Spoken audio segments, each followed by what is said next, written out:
Shadows in the Smoke is intended for mature audiences and may contain material that some people find disturbing. Please see the episode description for content warnings and listen with care.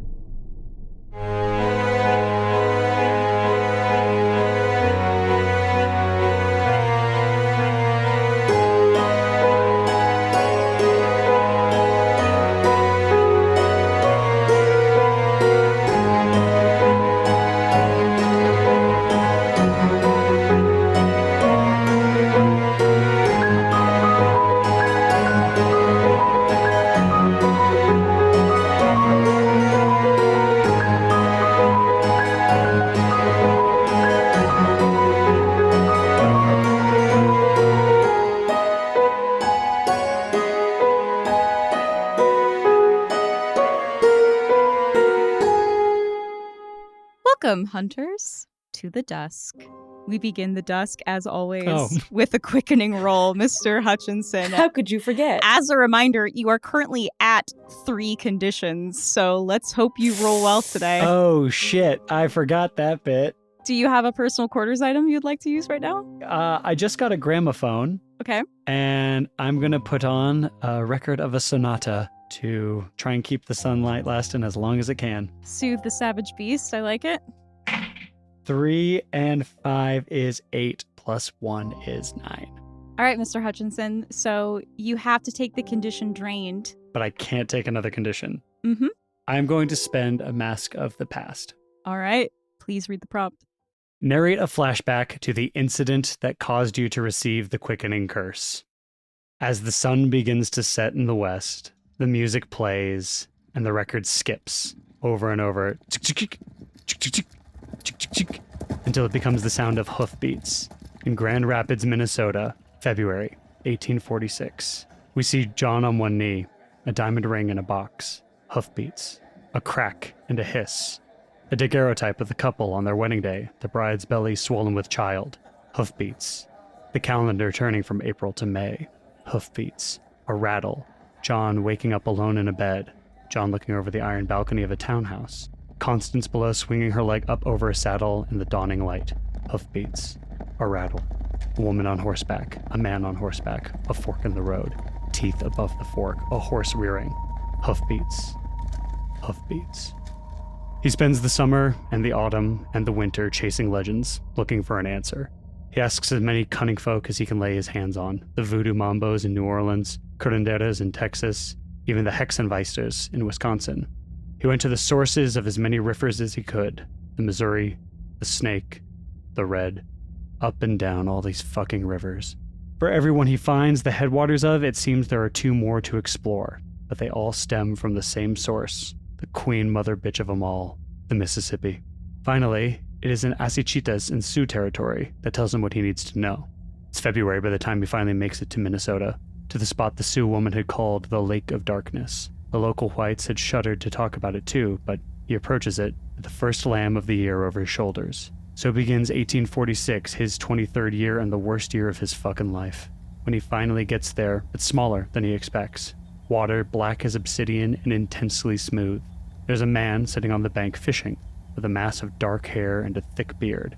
That he does expect. Who are you supposed to be? Fucking Nero? The fisherman looks at him. This Lake Lenore? It is. You're a long way from home, son. Why ain't it frozen over like the rest of them? Too much salt in the water. But trust me, it's plenty cold. You want to wait till it warms up a bit? I'm waiting for my niece. We could wait together. You know what you're doing here. You see the fucking sheep, don't you? Now why would you bring that poor creature all the way up here? Don't bullshit a bullshitter. I read the tales. I know my part. It's not too late to turn back. I didn't fight my way to this far fucking north in the dead of fucking winter to be persuaded away. The 11th fucking hour. You look hungry. Not for food. Let me see it. The dark-haired fisherman takes the lamb and, drawing a 3-tined fork from within the folds of his clothes, plunges it hard into the animal's neck. He yanks it out and puts the wound to his lips, draining it with a long, sucking sound. I prefer steak. Well, you're shit out of luck, 'cause I'm shit out of cattle. You certain she even wants to come back? That's between me and her. Now will you let me do this peaceful like? Are you certain you want to see her? That horse ran 6 miles before you caught up with her. She was mangled to all, I'm sure. The dark-haired man shrugs. It's your funeral.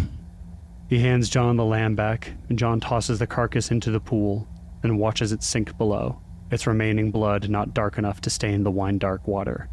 You're gonna want to strip. The clothes will weigh you down. Ain't the point to get to the bottom?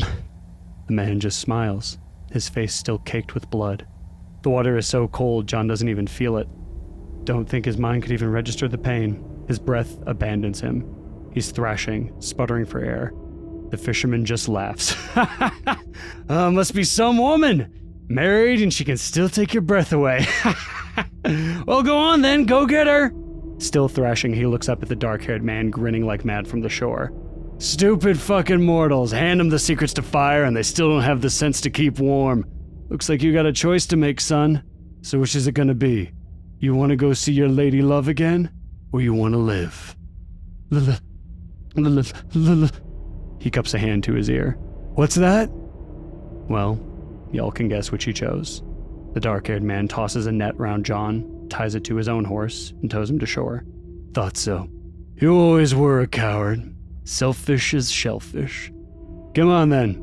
Somewhere far away, something mighty splits in two as the dark-haired man leans in close. You work for me now.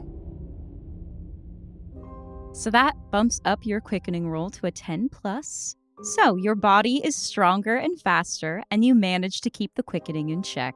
You roll with advantage when taking actions that use vitality until the next dawn phase. Miss Douglas, would you like to do Moonlight Upon the Waves this evening? No, I will not be doing Moonlight Upon the Waves tonight. I think we have other fish to fry, if you will. Now I would like to invite you all to answer a question, should you like to. We have 3 threats that we are currently working on. We have Figs Pigs. We have amassed 4 clues for Figs Pigs. We have the Waitley camera, our brand new threat. We have 2 clues for that one.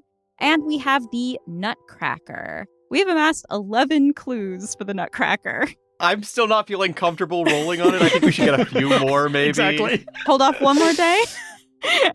I don't trust things to go our way. We gotta strike while the iron's cold. I have to save Sasha, guys. I have to.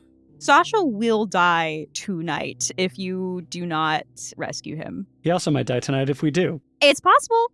But the likelihood that he will die is exponentially greater if we do nothing. Kim said it's a sure thing, though. If you choose to walk away from this in this moment, he's not going to be here anymore. Listen, Nat failed and didn't spend a mask. Kim will remember this. Yeah, well, I'm gonna fix it now. So you have 3 questions for the sculptor. We have, where does the sculptor carve their works? Complexity 4. What winter tradition does the sculptor still enjoy? Complexity 6. And how does the Royal Ballet train its featured dancers? Complexity 8. And it is that final question that gives you access to the move, the Dance of the Nutcracker. Your clues are as follows. Mr. Lloyd, in a vision of the past, saw the sculptor singing a distorted Christmas carol.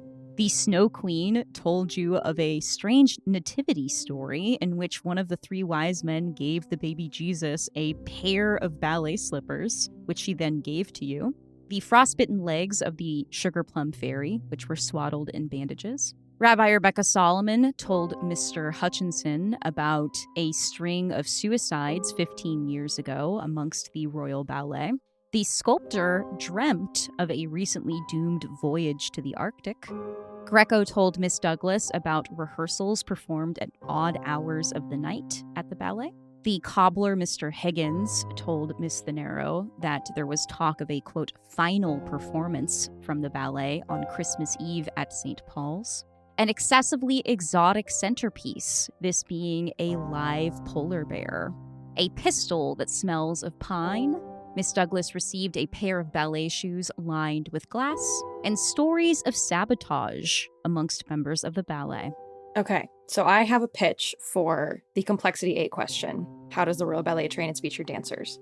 Primarily that the dancers are highly encouraged to physically incapacitate their other companions at the school as a competition for who gets to perform in the final performance. The final performance on Christmas Eve is the thing that they are all competing for. The stories of sabotage at the ballet are indicative of just different ways that dancers have been trying to take each other out. The suicides are actually murders that were disguised as suicides of a performer in the past who was trying to get rid of a bunch of dancers. The frostbitten legs are another example of sabotage of a dancer getting left out in the cold and trying to ruin them legs. The glass lining the slippers is, again, these are mostly just examples of different ways that people are trying to fuck up other dancers. Glass shards in your feet, not great for dancing on. The performances at odd hours are dancers just trying to find a time to practice when other people aren't awake or around so that they can try and get their work done without being fucked with. The gun given to Maisie during the dream dance is sort of a new inductee to the ballet. Here is a weapon either for defense or offense, up to you. Oh, okay. Okay. Just we're aware of like how this is going to go, so you get a pistol with one shot. Yep, there you go. And then the paraballet shoes present at the birth of Christ, I have as a very extreme version where someone got sent back in time to Christmas to get them fucking out of here. That is Wow. fucked. That's fascinating. One of the three wise men is a ballet dancer who went so far back in time that they were like, well, I have some shoes for you, baby Jesus. I am struggling to incorporate the sculptor whistling the Christmas Carol, the polar bear centerpiece, and the Arctic expedition. I had a thought. So 15 years ago when the murders disguised as suicide started, I have a theory that that is the first season Zelia started working there. And she was known for her particularly unique training ethos, which included a trip to the Arctic with the dancers, where they had to do it over and over again. So this recent voyage has stirred psychic trauma among the dancers, who I think the sculptor was one of those dancers at that time. I have that too, yeah, that the sculptor definitely like was a performer at the school. The Christmas Carol could just be like, this is one of the dances that is performed at the final performance. What if the Christmas Carol is like some sort of magic, might be going too far, but like some sort of like discordant song to put people on edge and make people like, while the dancers are practicing, they're not practicing to like the normal version of the Nutcracker that we all know. They're practicing to a discordant, harsh, minor key, evil version of the Nutcracker. Sort of throw them off. Well, because I mean, the idea is that like they're all competing with each other viciously, right? Putting them even more on edge. Yeah, I like it. The polar bear has got me baffled. Oh, there's polar bears in the Arctic. True. So the sculptor is bringing back a polar bear to be like, hey, remember 15 years ago? What if whatever happened to shape both Zelia and the Nutcracker happened in the Arctic on that expedition? What if Zelia was the prima ballerina from 15 years ago who got to dance Clara? The sculptor would have been her Nutcracker if she hadn't sabotaged him in order to get her part and left him for dead in the Arctic. Nice. Is that why the Nutcracker like has no lips? Because they froze off in the Arctic? Oh, yes. I like that. And like that does make sense. Like if his leg got mangled by a polar bear and he couldn't dance anymore, then naturally he wouldn't. That's why he's going after all of these elite male dancers in such a gruesome way. Yeah. So this roll will be at A+3. All right, I'm gonna roll 1. I'll take the other. I got a 6. I also got a 6. 15! That's a Motherfuckers. 15, y'all. Could you go higher? I don't think that you can. So let's talk about what happens on a 12 plus on Answer a Question. On a 12 plus, this answer is also a mastermind clue. Well, that fits in perfectly with everything we've seen with the connection between the Nutcracker and our mastermind. We have seen the sculptor is an admirer of Mrs. Brathwaite. He carried her portrait in his pocket while he was doing his murders, and indeed dreamt about one of her masquerades. Maybe whatever happened to him 15 years ago in the Arctic changed him, and Theodora's shown interest in things that aren't quite people. Ice is also a way to preserve bodies. And prolong life, for sure. That's really good. Oh, you're nasty for that. A lot to think about. And good news, you all still have the threat mask available to use at some point tonight, should you be resolving the threat tonight. I think I know, but I have to ask, are we interested in a London night phase or a Hargrave House night phase? London. All right, so what are we all doing tonight? I'm going to the ballet. All right. With the help of Greco, I'm going to be going into dreams. I believe tonight I'm going to do some work on Fig's Pigs. I'm doing whatever Miss Thanero is doing. Tonight's unseen is called An Evening Promenade in Covent Garden.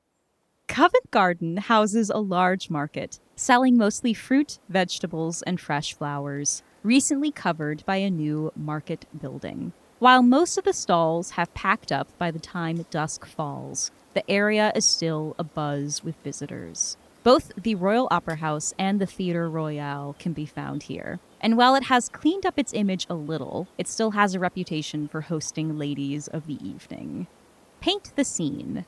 As crowds gather for evening performances and market porters clear down stalls, describe how this place is a crossroads for all strata of London society.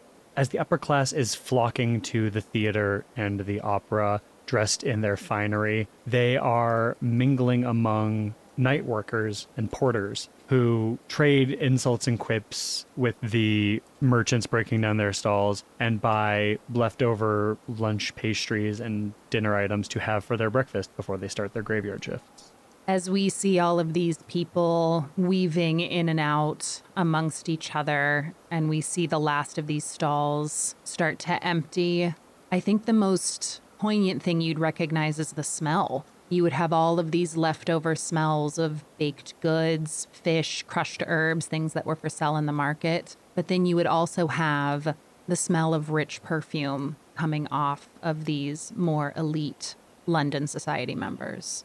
With this gathering of wealthier folk, there also begins to be more of a police presence as constables gather here to keep an eye on pickpockets and the like. But occasionally you do see one of them slipping away from his companions to play a little card game with some folks sitting in a shady corner.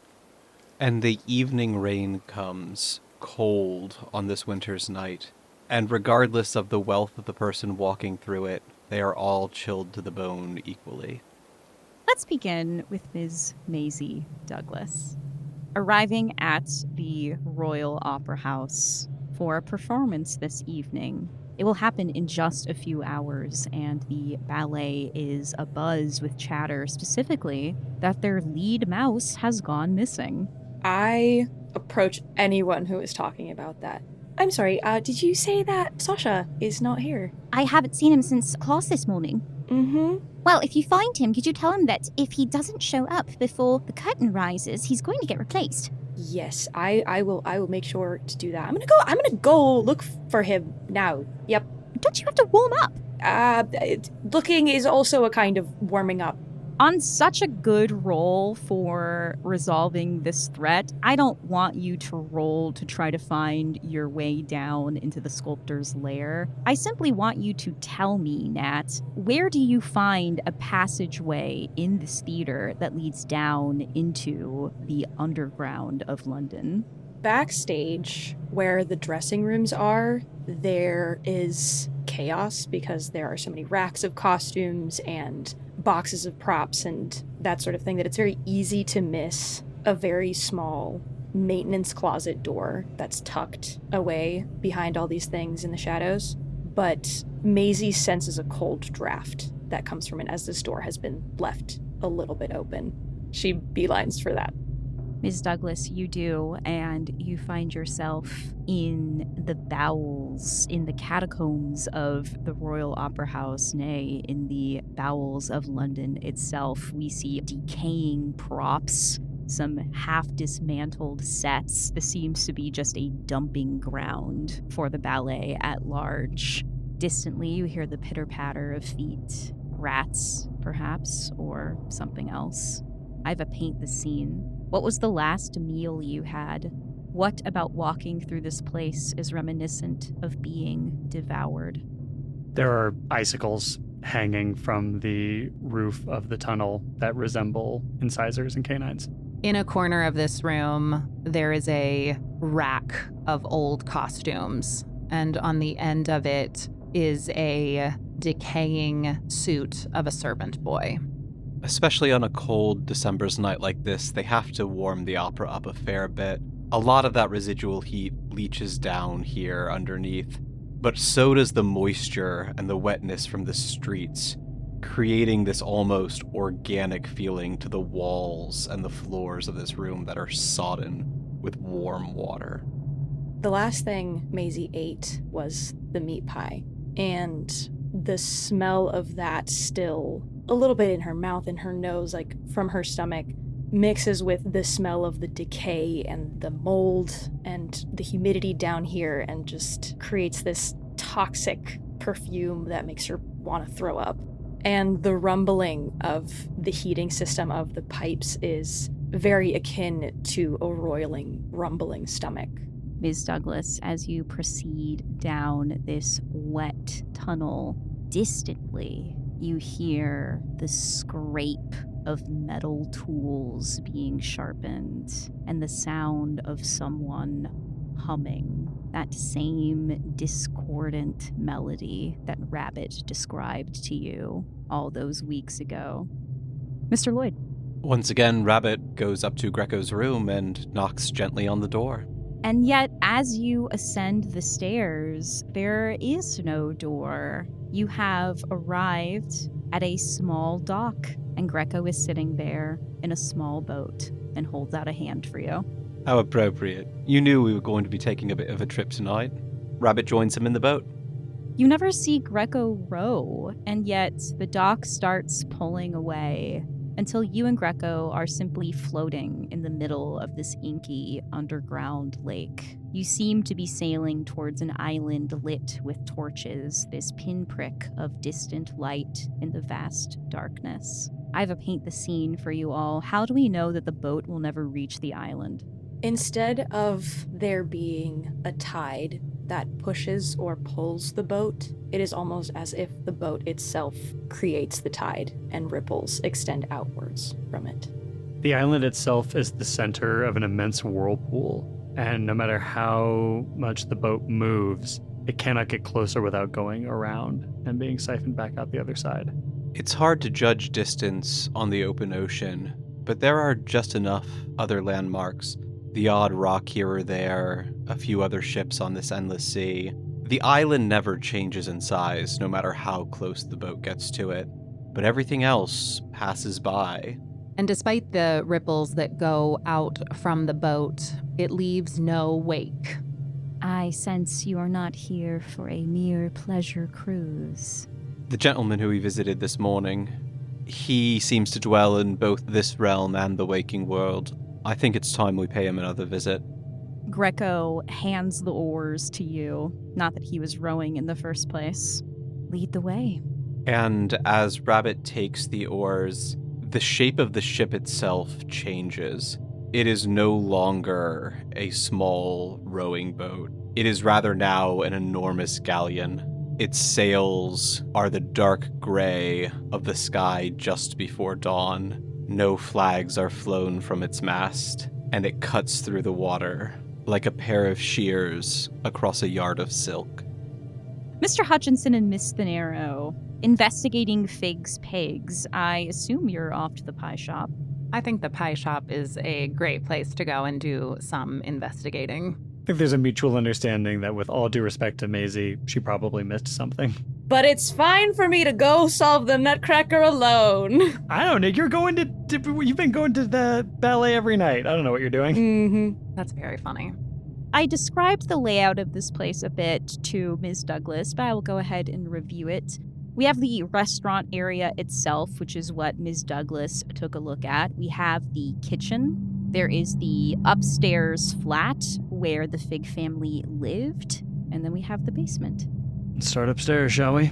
The two of you climb the stairs to the small but very cozy living quarters of the Fig family. We see a couple small bedrooms, inside of which are very comfy-looking beds with quilted coverlets. There is delicate cream-colored wallpaper. The fresh smell of lemon and mint hangs in the air. I have a paint the scene. The Figs were a loving family. Looking around, how do you know this?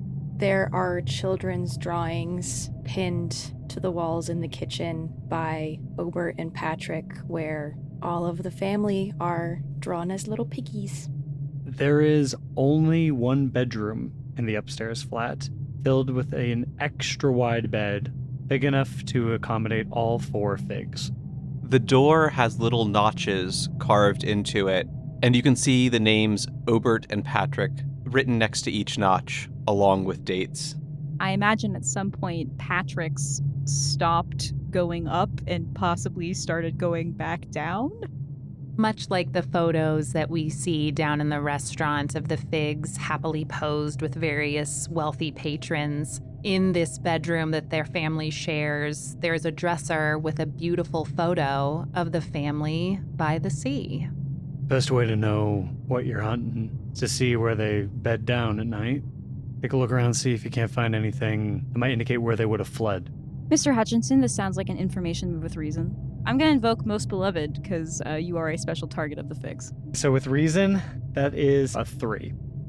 As the two of you start poking around in the upstairs flat, you hear the door downstairs swing open, and you hear a young man's voice. Little pig, come out. And then you hear this long scraping sound as if something metallic and long and sharp is dragging on the ground as this figure starts slowly climbing the stairs. Let's return to Covent Garden. Robert, a young girl sells bouquets outside the flower hall made up from the leftovers of the day's trade. Who comes to her to buy, and who are they taking the flowers to? As we mentioned in the Paint the Scene, this really is the crossroads of all strata of London society. The people who buy flowers from her are the wealthy going to the opera and the theater, hoping to buy some roses to throw at their favorites on stage at the curtain call. They are the shopkeepers and other workers going home for the evening, bringing home a few daisies or maybe a single rose for a loved one. And they are the extremely poor, given flowers by this young girl out of a sense of camaraderie, and they tuck them into their hats, their coats, or their hair. Let's pick back up with Mr. Hutchinson and Miss Thanero. Someone is coming up the stairs. Ina immediately takes off the glove over the hand with Aegis on it and pulls out that golden shield and holds her spear at the ready, prepared to fight. Hutchinson positions himself slightly in front of her, but to the side, not to block her access to her, but to show if any hit's going to come, it's going to hit him first. And he withdraws a long machete-like butcher's knife that he got in the larder earlier this morning. Ina ever so slightly steps in front of him and then gives him a look like, don't try to step in front of me, because she's not mortal. Damn it all to hell, I'm going to have to give you a lesson in chivalry. Now listen here, Beau, my little worshipper. You will stand behind me, but on equal footing, shall we say. And he slides up next to her. A man appears in the doorway. He is wearing a long, bloody apron, and he is carrying a butcher's knife as long as your leg. And as he looks at the two of you, he smiles this thin, oily smile. 2 little piggies. Delicious. Don't you fucking talk about her like that. There are only 2 states of being. A piglet suckling at the teat of Mock, swollen and happy, or food for the trough. Which will you two be today, I wonder? Will you join me at the breast of the great he-sow? Or shall we grind up your blood and bones for the slop? And he raises this butcher's knife, this sword almost, and with surprising grace and speed starts bringing it down towards you. Want to split to either side and spit roast this motherfucker? Ooh, I like that idea. All right, who's putting dice on the table? This is going to be a vitality move. I've got advantage from my quickening, and it's in direct defense of you, so I feel like I'll throw those dice. All right, if you want to throw them, throw them. This is a night move. What are you afraid will happen if you fail? He will rend me in twain. Yes, he will kill you and then keep you rotting in the basement until his father Titus is released from Bedlam so that he may prepare you into a most delicious feast and offering for Mock. But it's worse than that. Miss Thanero, you will also be rend in 2. And no, you can't die, but being alive while that happens somehow seems worse. I would agree. This is a night move with vitality, with advantage because of your quickening, and it's in defense of Miss Thanero, with disadvantage because you are most beloved, so just a flat roll. 8 plus 3 is 11. Miss Douglas. Proceeding down this hallway, the sound of the humming grows louder, as does the scrape of the sculptor's tools. And the air around you starts to grow colder. You start to see frost on the walls as you enter, appropriately named, the icebox, the lair of the sculptor himself. This room is cast in this harsh blue, cold light. Your breath is fogging. The skin on your arms is prickling. You see a small sculpture of a rat matted in frozen blood that is suspended in a pirouette. You see Sasha Delov restrained on a chair, and you see another sculpture. Paint the scene. What sculpture, nearly complete, features the victim's missing testicles? The unfinished sculpture is that of a Christmas tree, an evergreen that is heavily decorated but still missing the star at the top. At the bottom of the tree, there is a festive basket with an ornately carved Christmas bow. And in the basket, there appear to be apples, but if one looks closer, one would see that they are not. Perhaps the most intricate component of this sculpture is a small track that runs around the base, encompassing the tree and the basket and gifts below it. But in lieu of a locomotive, there is a sailing galleon that even has a functioning cannon, but it does not fire cannonballs. And appropriately for the ballet that is going on upstairs, there is a large nutcracker, his mouth open, but not empty. Miss Douglas, you see all of this, and of course you see the sculptor, tall, lithe, their lips completely pulled back off of the mouth, teeth exposed. I'm here for my friend. Your friend will be a most pleasing sculpture. Not today. Of course not today. It takes time to sculpt. But tomorrow... Allow me to be clear, not ever. I think I'll put him in the garden of Hargrave House. With my cosmic passage unlocked, it says that I can move large bodies of water. Would you allow ice to be a large body of water? Sure, why not? Yeah, I would like to chuck this giant rat ice sculpture at his head. This will be a night move with sensitivity. What are you afraid will happen if you fail? I mean, I'm afraid that my powers won't work on ice the way that I hope that they will, and I will not be successful in knocking the Nutcracker unconscious. Yes, it's worse than that. The sculptor's newest masterpiece will now feature two figures, you and Sasha Delov. Night move with sensitivity, with advantage because of your water, but with disadvantage because you are dependent. Sasha is here because of you. Yep, very much so.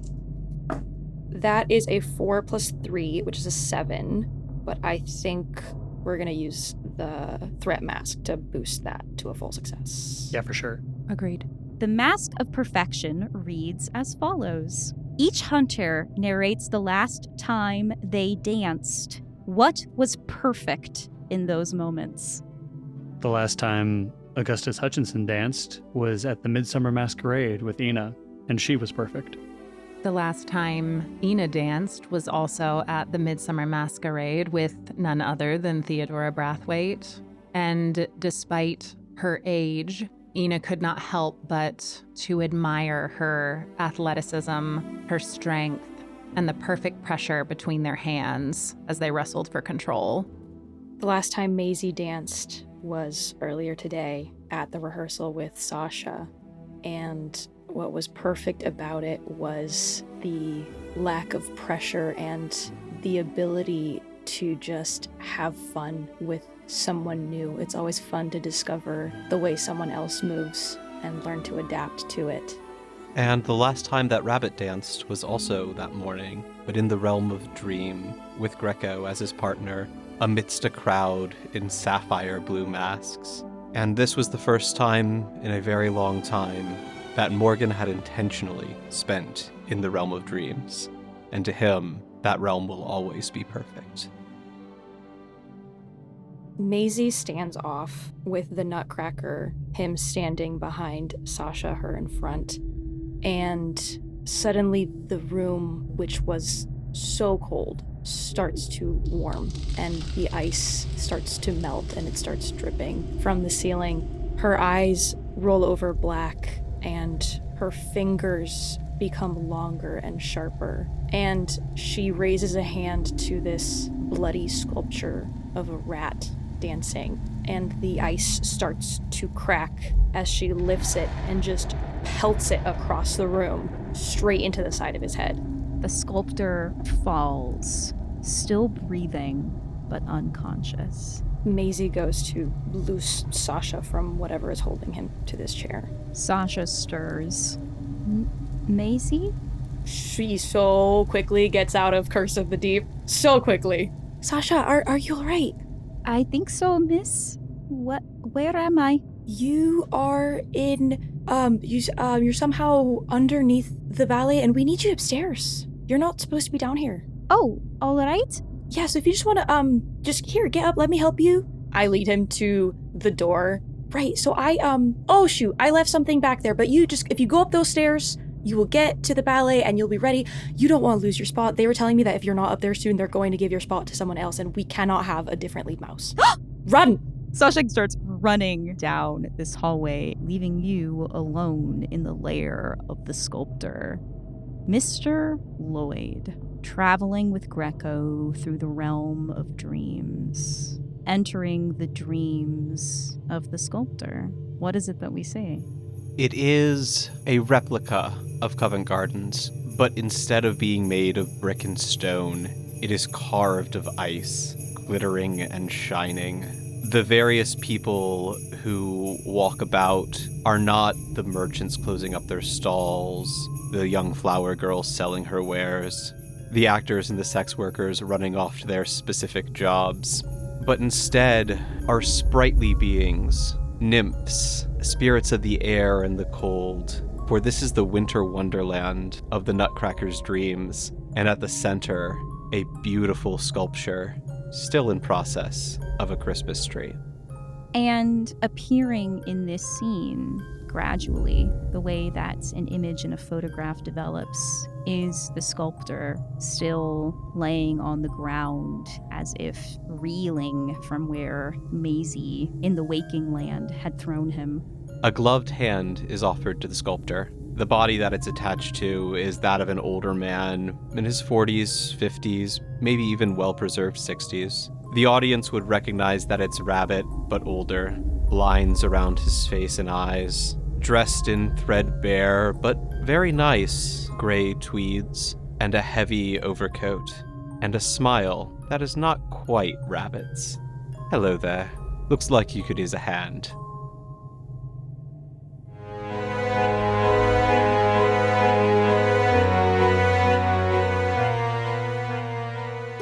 Shadows in the Smoke is a Kitten Marlowe production. This episode was edited and produced by Kim Dalton and featured a theme song by Jake Pierle.